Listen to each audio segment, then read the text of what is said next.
Hey, well, it's the little lady detective. What do you need?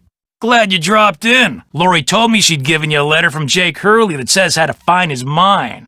I can't stay mad at a fellow detective. What do you need? Still don't feel like talking. What's going on? Amateur detective, huh? Ever thought about becoming a real detective? You know, like me? Who doesn't? It's a great job, you know. I love it. You, heard about those bank robberies I solved, right? Baffling case. Two-man team at 17 banks in 3 states in 5 days? FBI had no idea who the perps were.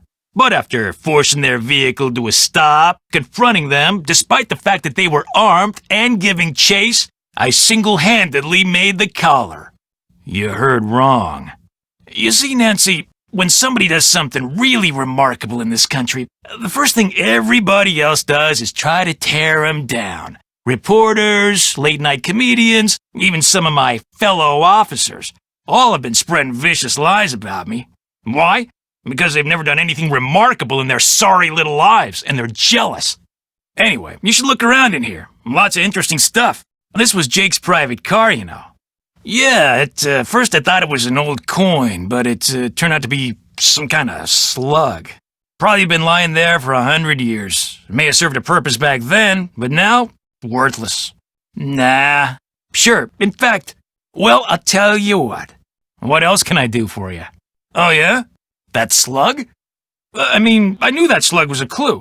That's why I gave it to you. I mean, I could have found Lori no sweat, but I thought, hey, why not give somebody else a shot? And you came through. Nice job. Now, why would I want to do a thing like that? I can't stand those sappy books she writes. And seeing as I said as much during an interview on national TV once, it's a pretty safe bet she doesn't like me. The ghost guy? Total quack. Only reason I talked to him would be to arrest him for fraud. We met at a party in New York. Nice girl. Not a lot upstairs, but nice girl. Yeah, she always told me they were... I mean, she told me once that she thought they were very, brown. Nope, no, never went out. No. Don't you ever stop asking questions? I dumped her, okay? I'm not proud of what I did. I'm not happy about what I did, but it's done. It's over. Now let's drop it. You are incredibly irritating, you know that? I dumped her because people said going out with her would make me look bad. Said she was a joke, that no one took her seriously. Said if I started hanging with her, no one would take me seriously. So I stopped calling. No. Now take a powder. I don't feel like talking anymore. Why, I'm surprised at you. Don't you know that every detective should carry a pen? Suit yourself. You bet. Talk about luck. Here's your pen. Duct tape? Sure don't. But there was this one case I worked where duct tape came in real handy. See, I had just collared this. Lori should have given that to me. I mean, I'm the trained professional around here. Let me take a look. I've seen enough. 2 words. Useless. Those are just the rantings of a guy who spent way too much of his life swirling mud around in pans under the hot sun. 5-star nut job. Exactly where it belongs. Nada. None that were any help, thanks to Casey Jones up there. I told the old geezer not to touch anything, but he went and got his big, fat, oily paw prints all over the place. If we didn't need him to drive the train, I'd charge him with obstruction of justice. Of course. Whoa, I didn't say that. As a matter of fact, I found this. Because they're thinking about axing his show, that's why. I checked with this buddy of mine in L.A. Gray's got to come up with something real big real soon, or he's toast. And you can't get much bigger than a train with a spooky past that's prone to strange accidents, now can ya? All in due time. I always like to get my ducks in a row before I make an arrest. Hey, the train could have derailed. We're talking reckless endangerment, attempted assault, maybe even attempted murder. Please, who's the top cop here, huh? Who's the world-famous detective? You? I know what I'm doing, sweetheart. John Gray wanted publicity. That's exactly what I'm gonna give him. Me? What, are you joking? You're just some teenage nobody. I don't have to listen to this. Look, maybe I was a little hasty, pointing a finger at the ghost guy like that. Maybe all those lies people have been spreading are starting to get to me. Maybe I thought it would help if I got a little positive press by solving a crime aboard a haunted train. Maybe I apologize. And, maybe you can see fit not to let any of this go beyond this room? Great. Well, what, that cigar clipper?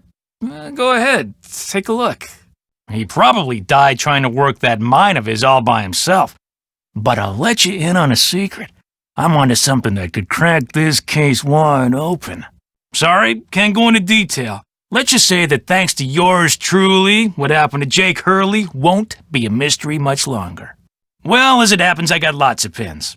Tell you what, if you can play that Leapin' Lizards game I found over there and do better than I did when I played it, which shouldn't be that hard seeing as how smart you are, I'll give you a pen. What do you say?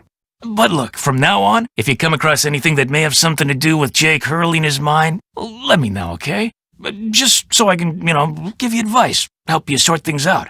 After all, the opportunity to work side by side with a world-famous police detective doesn't come along every day, you know. Nancy, right?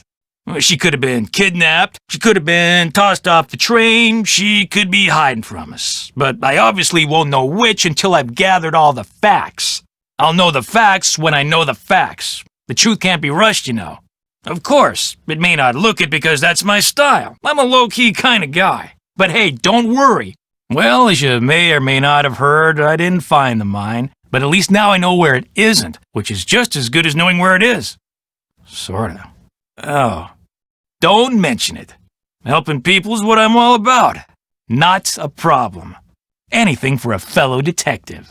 You lost. Guess you're not so smart after all. Try again. You lost again. One more time. Can't do that. Oops, that's a no-no. That would be cheating. You're out of moves. Game over. You got 6 lizards. You got 5 lizards. You got 4 lizards. 5 left. Sorry, you tied me, but you didn't beat me. Here, keep it. Wear it around your neck or something. That way, when people ask you where you got it, you can tell them Tino Balducci gave it to you. The Tino Balducci. Okay, the object of the game is to get rid of as many lizards as you can by jumping them with other lizards until you can't jump anymore. Last time I played, I wound up with just 5 lizards. If you can wind up with only 4, the pen's yours. Probably fell out of the perp's pocket while he was yanking on the handle. Looks like some kind of thermometer. Yeah, like the kind a certain ghost hunter uses on that bogus show of his. You think John Gray threw the break? But why would he do that? Nope, afraid not. Darn if I know. Sure, I guess. Yeah, why?